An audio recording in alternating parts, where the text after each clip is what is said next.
porté les sous-vêtements que je t'ai achetés? Oh, wow. Lesquels autres? Ouais, c'est vrai que t'es un homme, t'en as juste une paire. Je les ai pas enlevés depuis que je les ai eus.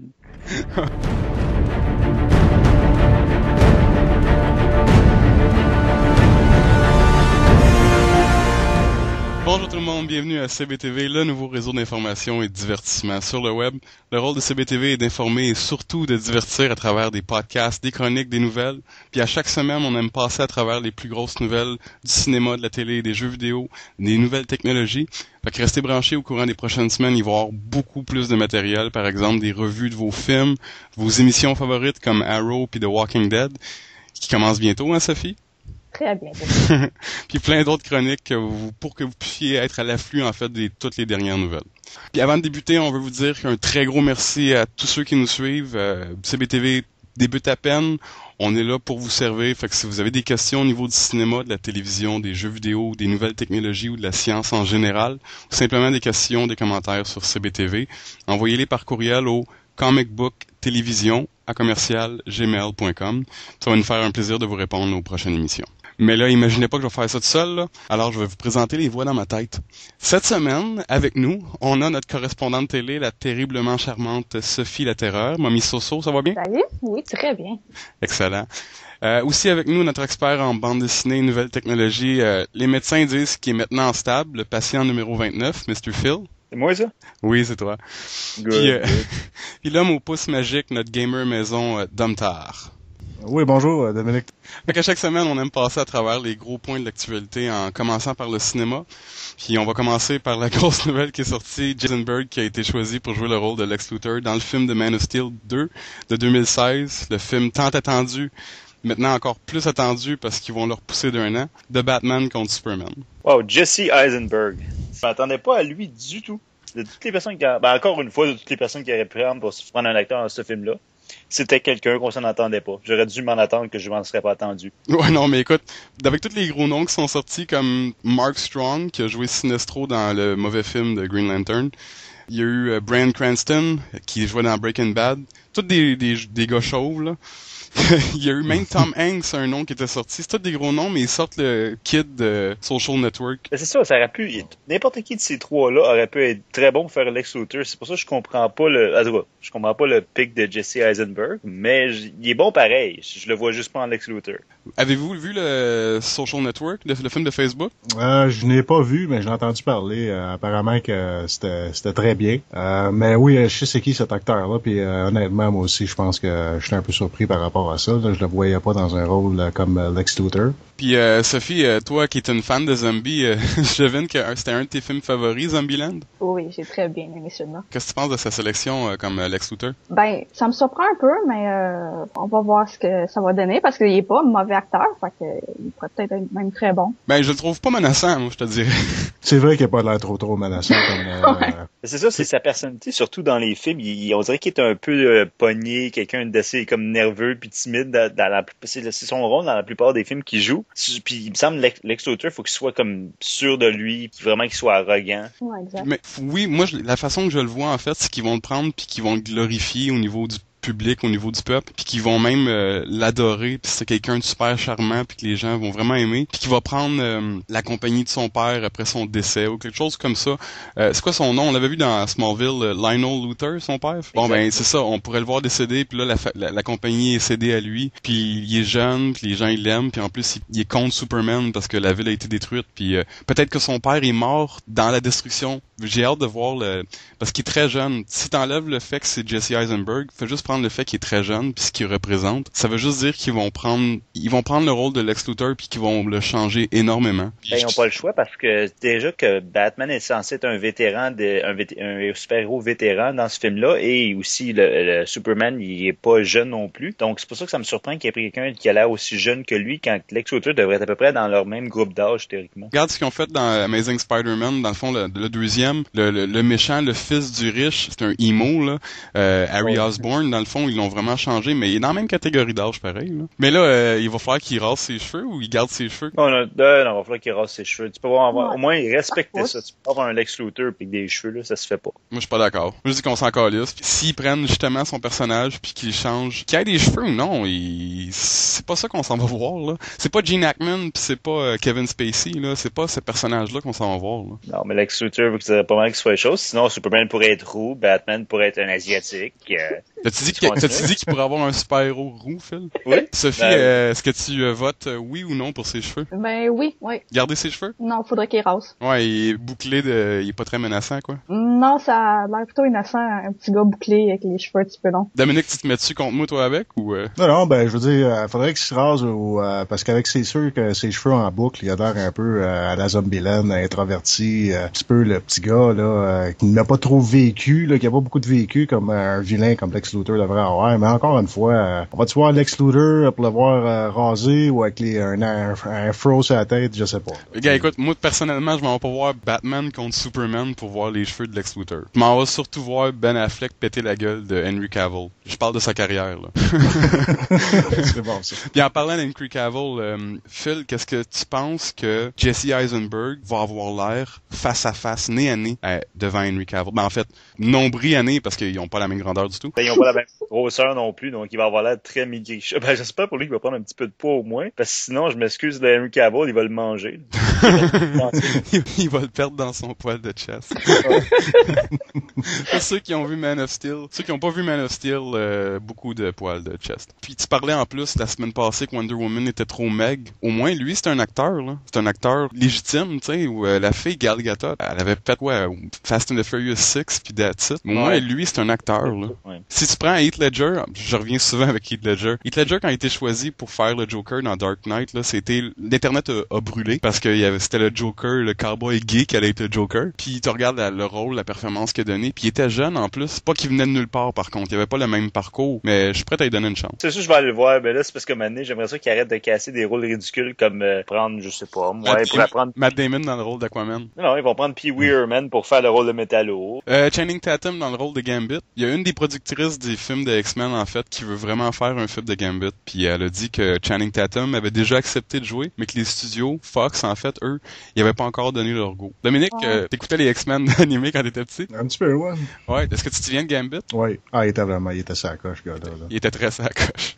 On l'a vu dans X-Men Origins en fait. C'était Taylor Kitsch. Je trouvais que sa personnalité fitait plus avec le personnage. Oui, puis je trouvais qu'il y ressemblait, sauf qu'ils n'ont pas développé assez son personnage pour le film, je trouve. Je sais pas ce que Channing Tatum peut avoir là dans ça, mais c'est pas nécessairement un mauvais rôle pour lui non plus. Mais c'est pas G.I. Joe, est-ce que tout le monde l'a vu? Non. Pas Rétaliation, j'ai vu le premier. Ouais, moi aussi j'ai vu le premier. Ok, ben tout le monde a vu G.I. Joe 1, sauf Sophie. C'est ça. Ben en plus c'est Channing Tatum, qu'est-ce que tu fais? Je suis pas une fan de Channing Tatum. Fait que demande-moi pas pourquoi. Ben écoute, si tu l'aimes plus en tant qu'esclave sexuel, il est dans This Is The End. Philip Seymour Hoffman qui a été retrouvé mort dans son appartement par la police. Wow. Une grosse perte en fait. Après qu'un de ses chums ait appelé la police, il a été retrouvé avec 70 sacs d'héroïne. Le plus dommage là-dedans, là, c'est qu'il avait arrêté pendant presque 25 ans. C'est que le plus dommage, il avait pas fini ses sacs d'héroïne. Il a fait une méchante rechute. À travers sa carrière, il nous a offert des performances mémorables, entre autres Boogie Nights qui a parti sa carrière, Magnolia, Talented Mr. Ripley, 25th Hour, Along Came Polly, Capoté qui avait gagné un Academy Award en 2005 pour le meilleur acteur puis un Golden Globe. Il y a eu d'autres nominations pour The Master, Doubt, Charlie Wilson's War. Bref, toute une carrière qui se termine là sur une très triste note. La première fois que je l'ai vu, cet acteur-là, puis il m'a vraiment impressionné. C'est sûr que c'est pas le gros blockbuster, là, mais c'est Honing Mahoney. Okay. C'est un gambler canadien qui s'en va, qui vole sa propre banque pour laquelle il travaille, là, puis il s'en va jouer ça à Atlantic City. Puis il y a même une journée qui a son nom dans cette ville-là parce qu'il avait fraudé la banque pour à peu près 12 millions. Puis il avait joué tout cet argent-là dans les casinos. Quand l'histoire a sorti, les casinos d'Atlantic City ont été obligés de fermer pendant une journée à cause de ce gars-là. C'est une histoire vraie. Pour changer Pour changer le système. Ah Puis, ils ont vu ce qui est arrivé. Puis c'est dans ce film-là qu'avec Minnie Driver, je pense, qui jouait sa femme. Puis c'est là que je l'ai connu, cet acteur-là. Puis je l'ai trouvé vraiment brillant. Puis c'est là par la suite que je me suis mal suivre. Là. Ouais, mais écoute, il a tellement fait. Moi personnellement, j'ai pas Boogie Nights. C'est pas son personnage. Ouais, Boogie Nights, son personnage me faisait un peu freaky. Fait que depuis ce temps-là, à chaque fois que je le voyais, j'avais tout le temps comme pas un arrière-goût là, mais j'étais comme, je l'adore comme acteur, mais je veux dire, j'aurais jamais été à l'aise de le voir seul dans une pièce avec lui. Non. Surtout pas après avoir écouté Boogie Nights. Non. Avec son costume. J'ai vu dernièrement dans Hunger Games Catching Fire. Oui, c'est vrai. Puis apparemment qu'il était supposé également être dans la prochaine partie. Je sais pas qu'est-ce qui se passe avec ça. Le reboot des Tortues Ninja qui va sortir cette année au mois d'août. Ça va être Michael Bay. Donc plein d'explosions inutiles. Puis Megan Fox, bien sûr, ça vient avec Michael Bay, c'est dans le contrat. Elle va jouer April O'Neil. Pour les gens qui sont vraiment fans, là, William Fichtner comme Shredder. Pour ceux qui se souviennent pas de lui, c'est le gérant de banque dans le film The Dark Knight. Celui qui arrive avec un shotgun. Il joue dans Perfect Storm. Il joue dans tellement de films. J'adore cet acteur-là. C'est lui qui va faire le Shredder, le déchiqueteur. Ah oui, ça je savais pas. Ça me surprend que pareil qu'ils ont repris que Michael Bay a repris Megan Fox, qu'il y avait eu des problèmes avec elle sur le set de Transformers. Ouais, ben c'est sûr qu'il l'avait remplacé dans le troisième, je me trompe pas. Elle la valait pas, mais elle a décidé de se replacer. Là. Ouais. Le choix m'amenait par du trop de contrat. C'est de même, ça marche à Hollywood. Il y a eu des photos exclusives qui sont sorties sur le web. Ces 2 photos qui sont sorties, il y a eu une photo en fait de Leonardo puis une photo du Shredder. Les photos ont disparu pratiquement aussi vite sur Internet. J'étais un peu déçue de l'apparence des Tortues Ninja. Comment ça? Je sais pas, ça me déçoit un peu. Après avoir vu le premier film de plusieurs années, il me semble qu'il était mieux. Ouais, mais je veux dire, c'est juste une image, là, c'est juste un style, là, fait que c'est pas conclusif. Là. Mais pour la première image, toi, t'achètes pas ça, toi? Non. Okay. Mais Shredder, il a de l'air badass, mais pas les tortues. Shredder a l'air d'être sorti d'un jeu vidéo de l'enfer. Là. Ouais, je trouve que moi, personnellement, Leonardo, je le trouve beaucoup trop musclé. Il me fait beaucoup trop peur. Puis j'imagine toutes les autres tortues, en fait, de quoi qu'ils vont avoir l'air quand ils vont tout être jackés sur le stéroïde de même. Par contre, je trouve ça intéressant. Par contre, j'ai hâte de voir qu'est-ce qu'ils vont faire avec ça. Le film va sûrement être à chier parce que c'est Michael Bay, mais je vais quand même être là pour le voir parce que c'est intéressant. Puis Shredder, c'est vendu. Il a l'air beaucoup trop cool. Puis c'est William Fichtner. Fait que... Philippe, est-ce que tu trouves que les photos, est-ce que tu penses qu'il aurait été mieux d'y aller directement juste avec des effets spéciaux? Non, pas nécessairement. J'aime le fait qu'il c'est sûr que ça va être CGI. Il y aura pas le choix. C'est pas un costume complet parce que tu les vois sans leur costume, juste avec l'espèce de gros costume CGI puis la carapace. Puis il va y avoir du make-up, mais ça va être beaucoup CGI pareil. Donc, mais comment t'as trouvé les photos, toi? Ils sont pas super costumes, honnêtement. Je vais lui donner une chance parce que j'étais quand même un fan de Tortues Ninja quand j'étais plus jeune. Mais quand t'étais plus jeune. Ah ouais, ben, à un moment donné, on grandit puis les effets c'est plus les mêmes. Tu sais, puis je disais Michael Bay il va me ramener ça un petit peu. Ça aussi, t'es encore naïf et jeune. J'ai vu Shredder, il a vraiment l'air hot là-dessus, c'est sûr. Là. Puis oui, on va laisser une chance à Michael. Je sais qu'il nous a assez déçus dernièrement. Là. Surtout il y avait la convention de Sony, je pense, ou Samsung qui avait été pour le Electronic Show. Il avait été sur stage, sur la scène, puis il y a un téléprompteur, un télésouffleur en fait, qui dit ce qu'il a à dire. Puis il y a eu un problème. Après 2 phrases, il savait plus quoi dire. Il y a eu un malaise. Là, l'autre gars qui anime, il a essayé de poser des questions, de le rattraper. Ouais, puis il a juste fait parti. Je m'excuse, puis il est parti. Oh. Ouais, t'as pas vu ça, Phil? Non. Je vais mettre la vidéo, je vais mettre le lien si je le trouve. Ça résume un petit peu la versatilité de Michael Bay quand il arrive des situations inattendues. Tu sais. Ah non, il faut qu'il soit dans sa zone de confort, gros, parce que sinon. Non, écoute, il était même pas capable de dire ce qu'il pensait d'une TV qui avait direct devant lui. Ah oui, mais en fait, la question que l'animateur lui avait posée, en fait, c'était, il avait dit pour lui sauver la face, laisse faire la télévision. Mais toi, en tant que réalisateur de film, qu'est-ce qui est important pour toi? Ouais, c'est ça. Il est même pas capable de dire. Il a juste pas été capable de répondre. Genre, c'est comme, c'est écrit sur le téléprompteur, ne rien dire, être nerveux, pisser dans ses culottes et quitter la scène. Je m'excuse. Il l'a eu. Oh, il a fait sa job. Fait ça. Il a réussi. Par contre, moi, ce que je trouve dommage pour le film des Tortues, c'est qu'il va sortir en même temps environ que les films de Guardians of Galaxy, qui est mon film, puis j'ai vraiment peur que ça lui fasse mal. C'est rare. Ouais, mais écoute, les Tortues Ninja, c'est encore très populaire. Ça va. Ouais, mais plus qu'un gros film de Marvel. un rat à l'envers avec des fusils, ou 4 tortues qui font du ninjutsu. Les deux, c'est très vendeur, en fait. Puis le film de 50 Shades of Grey va sortir en même temps, fait que ça va être, ça va être collant dans les cinémas. C'est qui votre tortue favorite? C'est qui a le beau, le bâton, le beau staff? C'est Donatello. C'est lui. Ça, c'est le smart-ass, là, le génie, là, qui... Sophie, c'est qui ta tortue favorite? Raffaello. Moi, je pense que ça serait quand même Leonardo. Ben, moi aussi, ce serait Leonardo, puis je prendrais pas Michelangelo.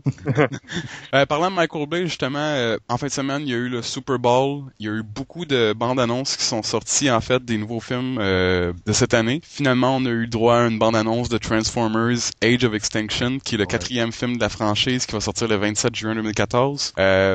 Chier le bœuf, il sera pas dedans. Non, ils l'ont remplacé. Mais monsieur, il a dit qu'il se retirait après son...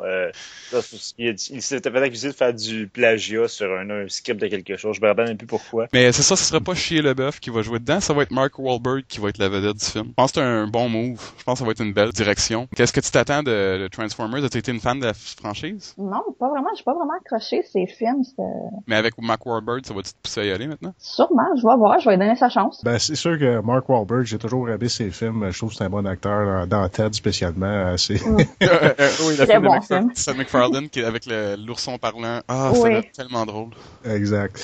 Puis pour la bande-annonce, ça a l'air comparativement à ce qu'on a vu, là, ça a l'air vraiment extraordinaire, je trouve, avec les Dinobots. Oui, des Dinobots, ils vont avoir des dinosaures. Puis quand tu le vois rider sur Grimlock, c'est le leader des Dinobots, ça c'est assez impressionnant quand même. C'est là que tu vois qu'on a un fan fini des Transformers. Je suis heureux de l'avoir pour ce sujet. Mais les Dinobots, wow, écoute, mais j'avais tellement hâte de voir s'il y avait vraiment à voir ça. Puis j'ai hâte de voir dans quelle façon qu'ils vont l'intégrer dans la réalité. Parce que déjà avoir des robots géants, mais là t'as des robots géants qui chevauchent des dinosaures de robots géants. Ouais. À quel point ça peut être réaliste, tu sais? Ouais. Honnêtement, moi, j'avais bien aimé le premier, le deuxième. Je l'avais quand même trouvé pas pire.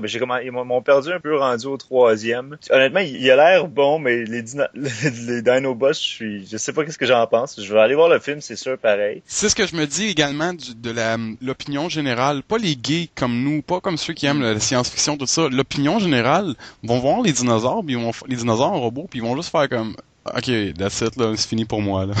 je vais plus voir, c'est beaucoup trop poussé pour moi. Mais on va voir que ça donne, je suis quand même curieux, puis je sais que Dominique va être assis en premier devant la file d'attente pour voir. Ah, j'ai peur de voir ça va être excellent. Il y a un autre trailer de Super Bowl qui est sorti également, c'est Amazing Spider-Man 2, qui sort en 2000-2014. C'est le bande-annonce axé sur tous les vilains du film. On les voit pratiquement tous les méchants. Ouais. Puis il y a même une rumeur qui circule sur Internet qu'on voit Venom dans le fond, en train de swinguer dans le fond très rapidement. Ouais, mais swinguer, c'est ça son terme. C'est ça qu'il fait, Spider-Man, il swing. Ah ouais, c'est vrai, il swing. Il swing. Possibilité qu'il soit dedans. Mais présentement, les vilains, je pense qu'on a vu, c'est Rhino. Il y a Rhinocéros. Electro, ouais, le principal. Electro qui est Jamie Foxx. Jamie Foxx. Oui, il a l'air très mauve ou très bleu. En tout cas, il a l'air très flashant. Ouais, c'est vraiment un tournant que je m'en attendais pas de ce move-là d'eux autres, là, mais le premier, j'avais pas trippé dessus, honnêtement. Et on voit également les costumes de Vulture. Puis le costume de Dr. Octopus. Oui. On voit son costume, les deux costumes en arrière-plan dans des... Ouais, dans une scène, ouais. Dans des vitries, ouais, exactement. Ouais, c'est ça, c'est comme un petit caméo là, par rapport à ces vilains-là. Puis justement, ça c'est une autre affaire qui m'avait impressionné parce que le Spider-Man 2 là, dans les séries avec Tobey Maguire, là, celui de Sam Raimi, ouais. Je trouve que c'est le meilleur des trois, ça c'est sûr et certain. Le vilain là-dedans qui avait joué ce rôle-là, c'était excellent. Fait que c'est pour ça que quand j'ai vu ça dans la bande-annonce, là, j'ai vraiment on va voir dans les prochains films de Spider-Man beaucoup plus de vilains, puis probablement qu'ils veulent faire un film solo de Venom, puis avoir un film de Sinister Six. Sinister Six, en fait, puis c'est les 6 vilains contre Spider-Man, puis probablement qu'on pourrait voir Spider-Man puis Venom se battre contre les 6. Ah, tu pourrais faire un team-up. Ouais, Sophie, ton opinion sur le trailer? J'ai bien aimé, puis j'avais bien aimé le premier, j'aimerais voir le deuxième. Pour Emma Stone. Pour Emma Stone, la fille qui joue Gwen Stefani? J'aime beaucoup Emma Stone. Pas Gwen Stefani, qui joue Gwen Stacy? Gwen Stefani. Oui, Stefani. No doubt. I'm just a girl. Personnellement, j'ai pas très aimé le premier film. Par contre, j'ai aimé les effets spéciaux qui étaient vraiment magnifiques, qui étaient géniaux, mais j'ai pas aimé le film. J'ai pas aimé la façon Twilight, toilette qu'ils l'ont faite. J'ai beaucoup plus aimé la franchise de Sam Raimi avec Tobey Maguire. Même le troisième qui était vraiment mauvais, je trouve qu'il était meilleur que le premier Amazing Spider-Man. Le troisième, quand tu dis que le meilleur vilain, là, c'était Sandman, là, tu sais, veux dire, là, Sandman, ils l'ont tellement bien eu en plus. Ouais. Par contre, j'ai vraiment hâte de voir le deuxième film. La bande-annonce m'a tellement vendu. Toutes les bandes-annonces depuis le début, en fait, m'ont vraiment vendu d'aller voir Spider-Man 2. Ça a l'air super intéressant, même si j'aime pas l'acteur qui joue dedans. Là. Il a l'air aussi innocent que Jesse Eisenberg.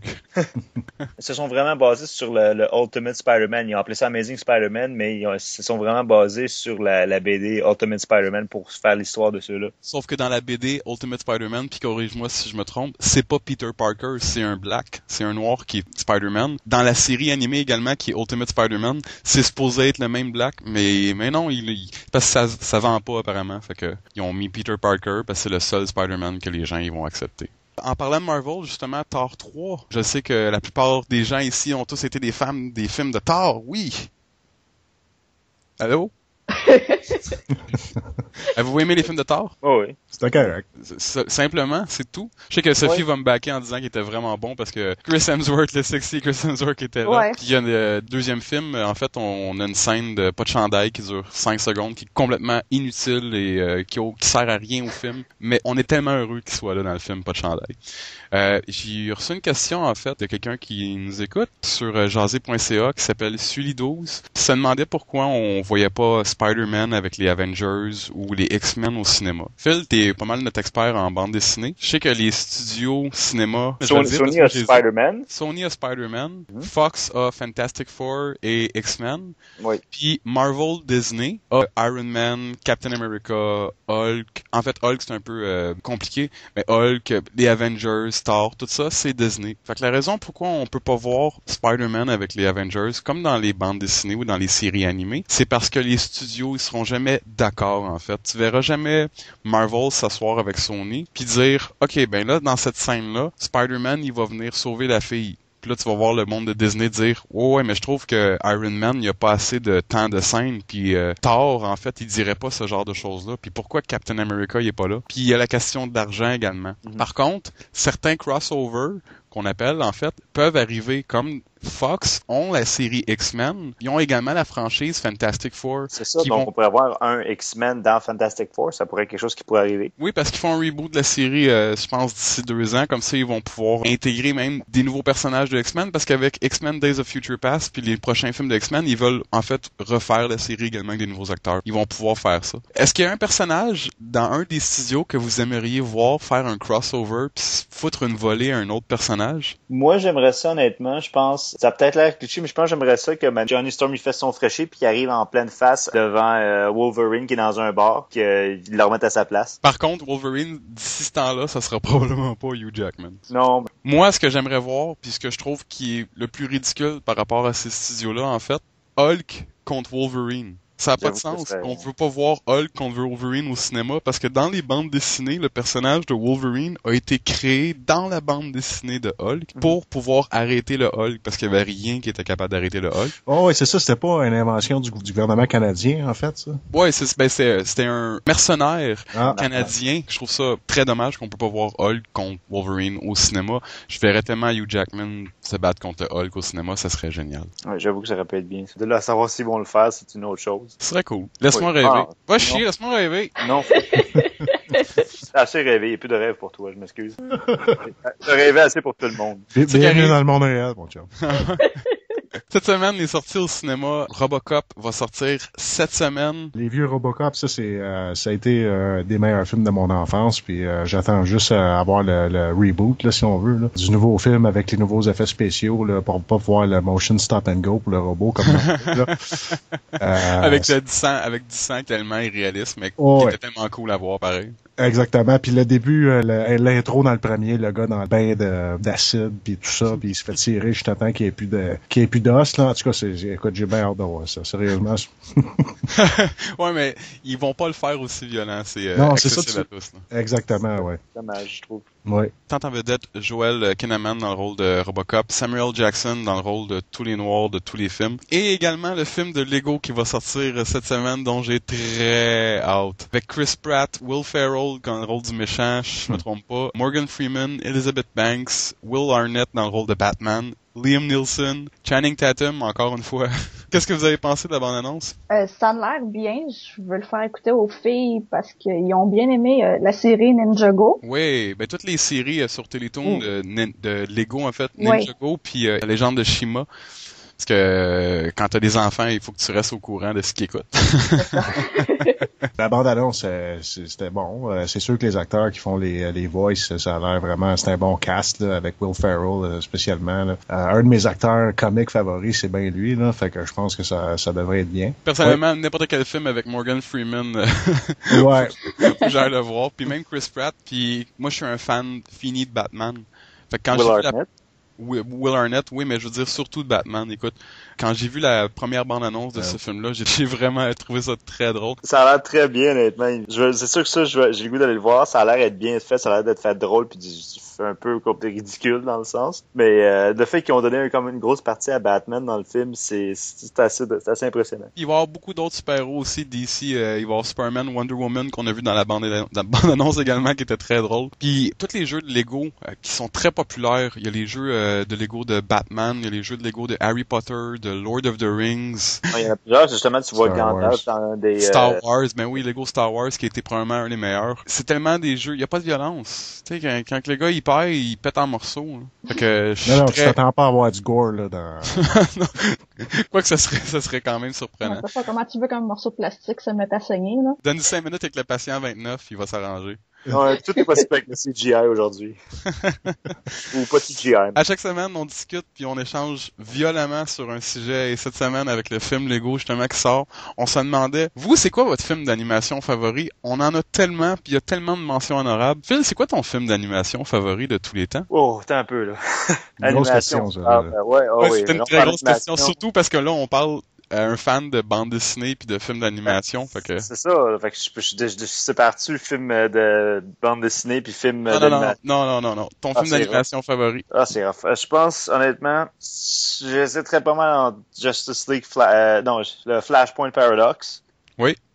Et Superman, Batman, Apocalypse. Honnêtement, c'est deux de mes favoris, eux autres. Dans le film de Flashpoint Paradox, qui est basé sur la bande dessinée de Flashpoint, c'est l'histoire du personnage Flash, qui, tu sais pas pourquoi, mais il y a quelque chose qui s'est passé, puis tout a changé, toute l'histoire a changé. Il y a une grosse guerre mondiale, en fait, entre Wonder Woman puis Aquaman qui vont détruire la planète. Superman n'a jamais été entendu parler. Batman, c'est un violent, mais tu réalises plus tard que c'est pas Bruce Wayne, mais que c'est le père de Bruce Wayne, parce que dans l'allée, c'est pas ses parents qui se sont fait tirer. C'est Bruce Wayne, c'est le kid qui s'est fait tirer, fait que son père, il a juste bu beaucoup, il est devenu violent. Sa mère est virée folle. Sa mère est virée folle, elle est devenue le Joker.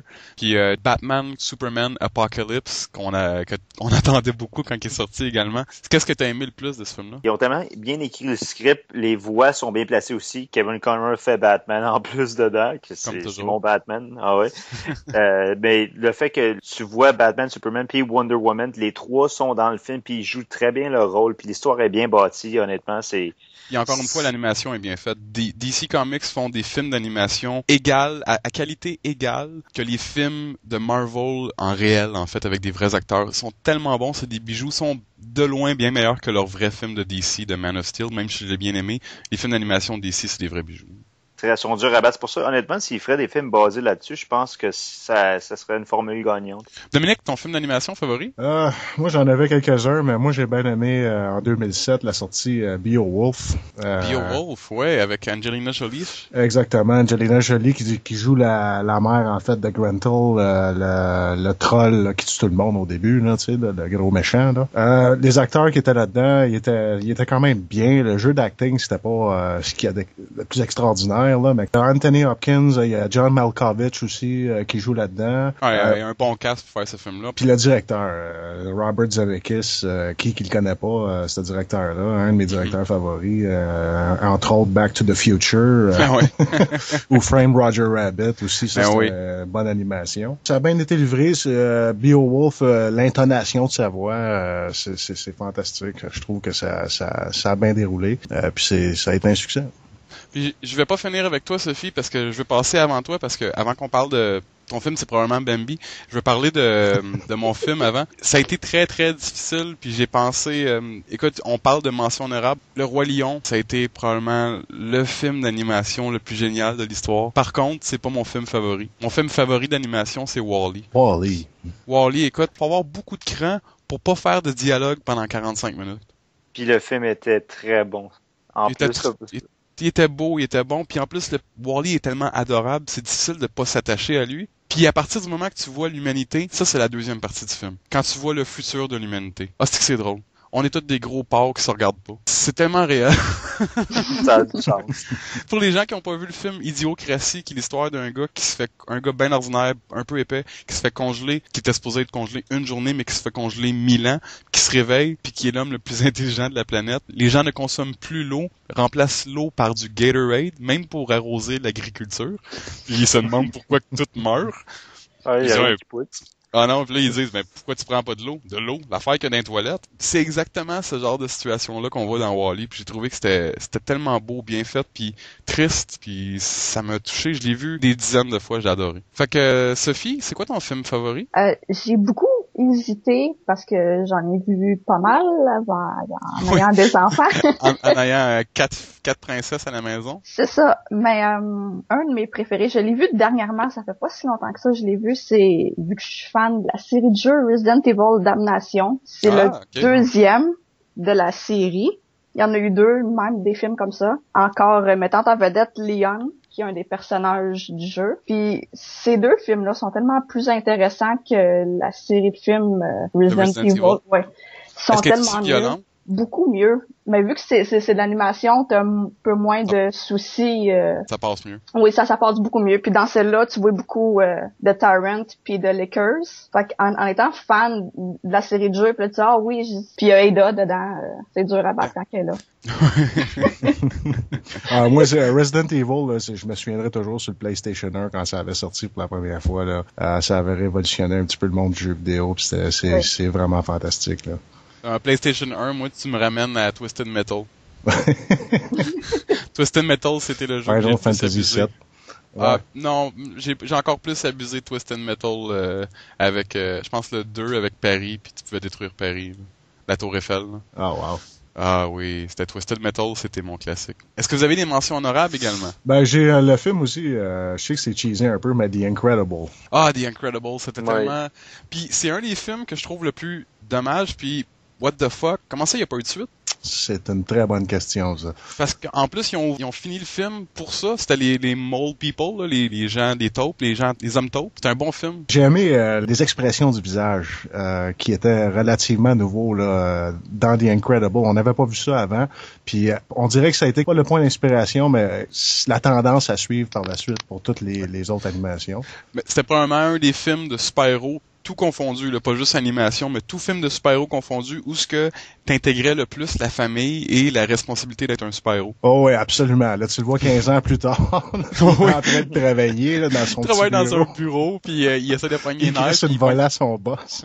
Oui, avec la poignée de porte qui est pliée, ou qu'il pogne les nerfs, puis il lève le char en haut de sa tête, puis le petit gars, le voisin, il le regarde, il dit « Wow! » Ça, c'est vrai que c'est un bon bout. Il y en a tellement de bons films d'animation, c'est dur à choisir des fois.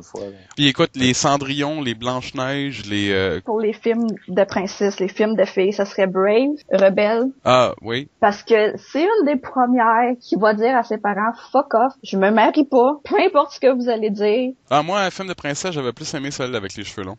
Moi, Rapunzel. Rapunzel, ouais. Ouais. Fait que c'est pas mal ça. Alors, vous qui écoutez, en fait, quel est votre film d'animation favori? Écrivez-nous, laissez-nous savoir votre opinion, puis restez branchés parce que dans les prochaines semaines, il va y avoir beaucoup de matériel qui va être mis en ligne. Prenez 2 petites secondes, 2 petites minutes pour vous abonner, puis cliquez s'abonner sur la chaîne YouTube, ça l'aide énormément.